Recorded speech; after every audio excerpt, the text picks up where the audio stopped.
Hai semua, Assalamualaikum warahmatullahi wabarakatuh. Kami dari kelompok 5, pada kesempatan ini kami akan memaparkan materi terkait dengan metodologi audit sektor publik, pengumpulan data, dan analisis data. Tapi sebelumnya, perkenalkan dulu anggota kelompok 5. Yang pertama ada saya, Fiandri Rahmah dengan NIM belakang 125, lalu ada Muhammad Arif dengan NIM belakang 169, dan ada Krisna Aji Wibowo dengan NIM belakang 221. Oke, let's start. Saya Krisna Aji Wibowo akan melanjutkan presentasi dari teman saya. Yang selanjutnya untuk teori metodologi audit sektor publik. Program audit sektor publik mengalami perkembangan di masa ke masa. Beberapa macam program tersebut saat ini ada 3, yaitu 1 audit laporan keuangan, audit kinerja keuangan, dan audit kinerja program. Audit laporan keuangan merupakan kegiatan pengumpulan bukti dan analisis terhadap laporan keuangan yang disajikan sebuah entitas atau organisasi publik untuk menilai kewajaran dalam bentuk opini sesuai dengan kriteria atau standar yang telah ditetapkan, yaitu prinsip-prinsip akuntansi yang berlaku umum. Yang selanjutnya untuk audit kinerja keuangan merupakan salah satu program audit yang mengaji setiap bagian organisasi terhadap prosedur operasi standar dan metode yang diterapkan suatu entitas publik atau organisasi dengan tujuan untuk mengevaluasi efisiensi, efektivitas, dan nilai keekonomisan. Contohnya audit operasional dana dekonsentrasi dan audit operasional bantuan raskin. Selanjutnya untuk audit kinerja program, dengan tujuan menyediakan informasi bagi organisasi mengenai biaya dan kepemimpinan, serta evaluasi yang terukur mengenai 3 hal, yaitu output program, manfaat atau outcome, dan dampak dari terlaksananya program tersebut bagi masyarakat sasaran.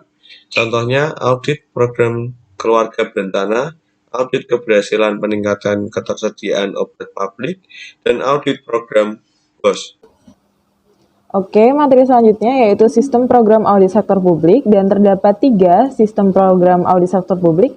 Dan untuk yang pertama adalah audit atas saldo.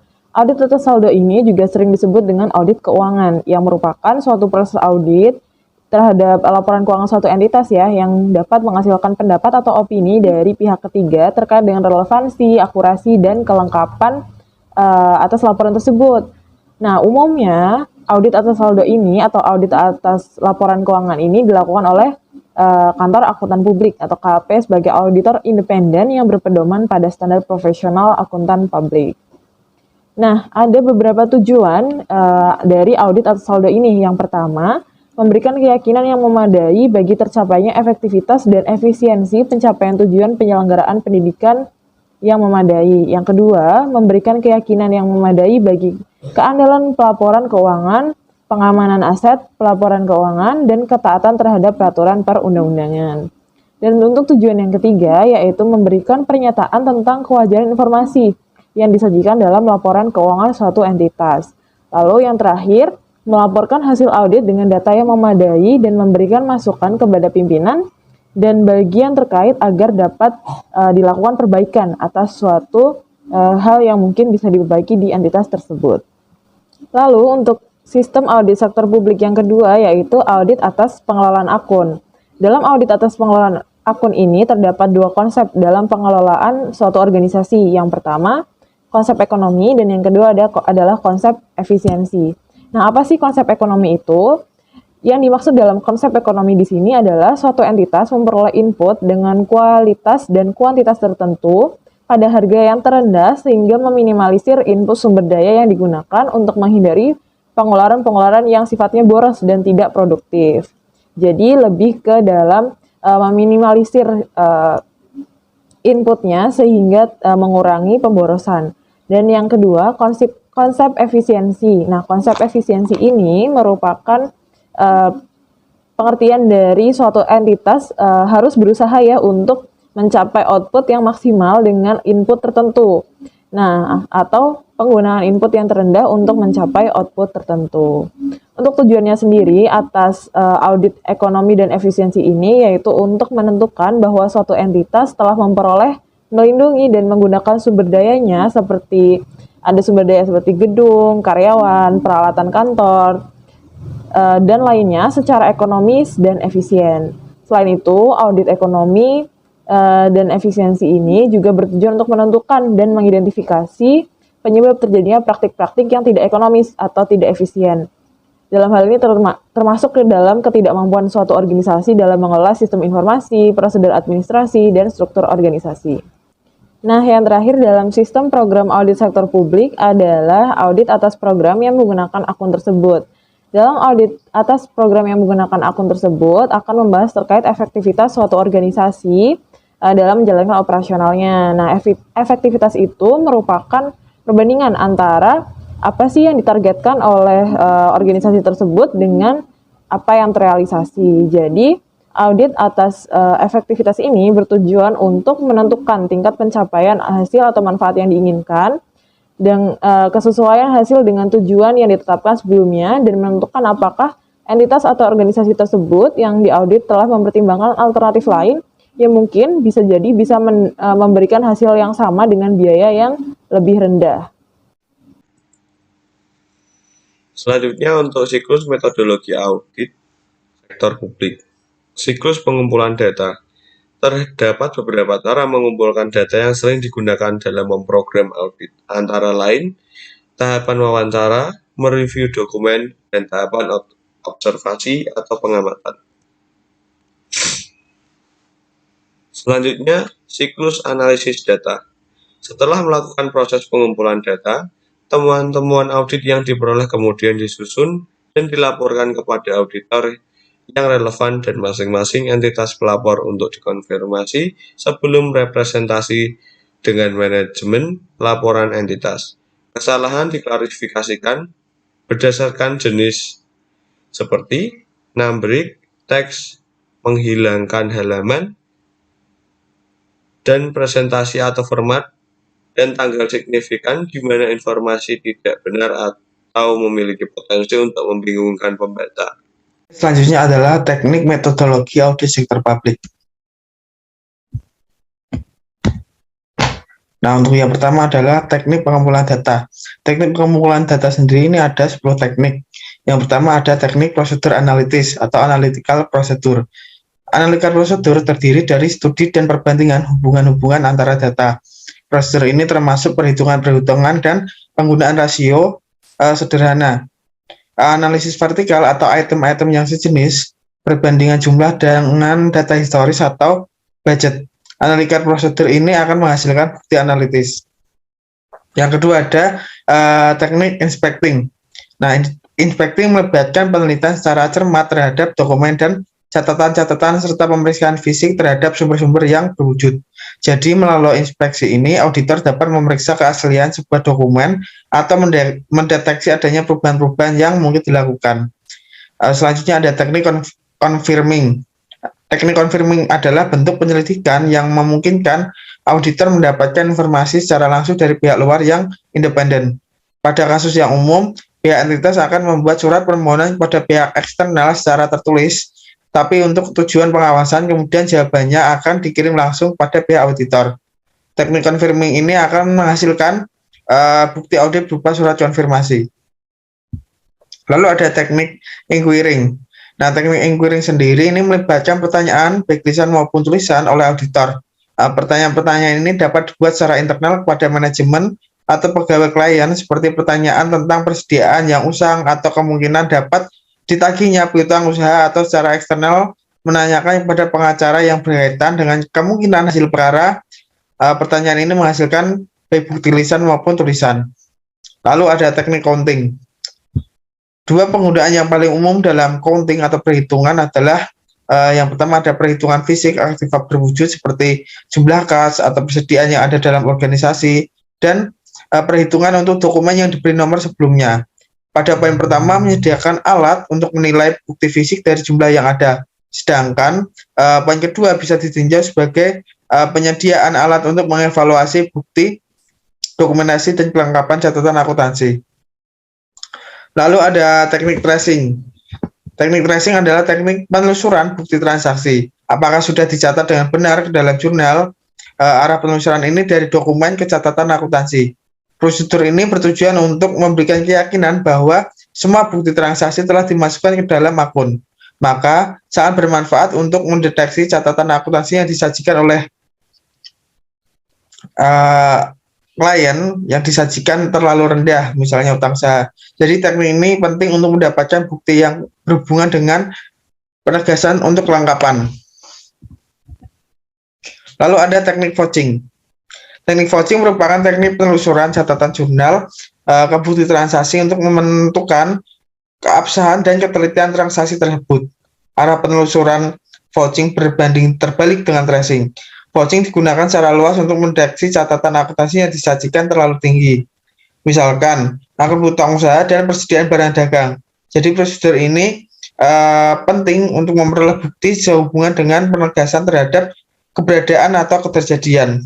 Lalu ada teknik observing atau observasi. Auditor dapat menggunakan teknik observing atau pengamatan secara langsung terhadap kegiatan perusahaan yang biasanya bersifat rutin. Berbeda dengan teknik inspecting, di mana auditor bisa melakukan pengecekan secara fisik.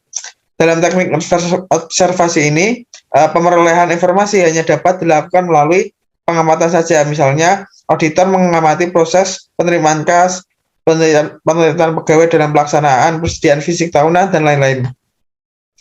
Lalu adalah teknik reperforming. Teknik reperforming atau penyajian kembali berarti dalam hal ini auditor melakukan perhitungan ulang dan rekonsiliasi yang telah dibuat oleh klien. Misalnya perhitungan kembali terhadap jumlah bunga, penyusutan, dan lain-lain. Lalu ada teknik computer assisted audit teknik. Pada beberapa perusahaan yang sudah menggunakan sistem IT sebagai basic pencatatan kegiatan usahanya, maka auditor dapat menggunakan teknik CAT ini sebagai alat bantu pekerjaan auditnya. Misalnya, auditor dapat menggunakan perangkat lunak untuk melaksanakan perhitungan dan perbandingan yang digunakan pada prosedur analitis, memilih sampel piutang untuk konfirmasi, melaksanakan perhitungan kembali berbagai macam perhitungan, dan lain-lain. Lalu ada teknik analisis data. Nah, untuk tekniknya sendiri itu ada dua. Yang pertama adalah kuantitatif, yang kedua kualitatif. Kuantitatif sendiri mempunyai tujuan untuk mengembangkan dan menggunakan model-model sistematis, teori-teori, dan hipotesis yang dikaitkan dan mempunyai kejelasan unsur. Penelitian kuantitatif dilakukan secara objektif dengan hasil output yang dapat digeneralisasi. Lalu ada teknik kualitatif, di mana teknik kualitatif sendiri merupakan prosedur penelitian yang menghasilkan data deskriptif berupa kata-kata tertulis maupun lisan dari orang-orang dan perilaku yang sudah diamati. Nah, kemudian ada hal-hal yang perlu diperhatikan dalam penelitian kuantitatif. Yang pertama adalah langkah penelitian. Sebelum memulai penelitian di lapangan, terlebih dahulu disusun langkah-langkah apa saja yang akan dilakukan selama menjalannya sebuah penelitian. Lalu hipotesis. Hipotesis merupakan dugaan sementara yang dianggap benar oleh peneliti yang harus diuji kebenarannya selama proses penelitian berjalan. Lalu ada desain. Desain sendiri merupakan keputusan peneliti apakah akan menggunakan penelitian secara kuantitatif atau secara kualitatif. Lalu ada pengumpulan data. Sebelum kita melaksanakan, kita harus mengumpulkan data terlebih dahulu yang kemudian akan kita analisis data tersebut. Lalu ada metode pengumpulan data dalam penelitian kualitatif. Yang pertama adalah wawancara. Wawancara sendiri merupakan kegiatan di mana kita mencari informasi pada seseorang melalui tanya jawab. Kemudian ada observasi. Lalu ada dokumentasi dan ada focus group discussion. Nah, setelah kita tadi membahas terkait dengan teknik analisis data, kali ini kita akan membahas contoh dari metodologi audit sektor publik. Yang pertama, contoh audit dengan teknik analisis data kuantitatif. Seperti yang sudah dijelaskan sebelumnya, kalau data kuantitatif berarti akan ada perhitungan secara matematisnya. Dan di sini contohnya yaitu audit kuantitatif antibiotika. Nah, perhitungan kuantitatif antibiotika ini bertujuan untuk mengetahui bagaimana sih pola penggunaan antibiotika di rumah sakit maupun komunitas. Pengambilan datanya dapat dilakukan secara langsung dan tidak langsung. Lalu untuk perhitungan secara langsung dapat dengan jumlah antibiotika yang digunakan dalam gram atau defined daily doses atau DDD, lalu dengan lama pemberian terapi atau prescribed daily dose. Nah, sedangkan dengan cara tidak langsung adalah dengan biaya pembelanjaan antibiotika dan jumlah antibiotika yang dibeli. Oke, untuk yang kedua yaitu contoh audit dengan teknik analisis data kualitatif.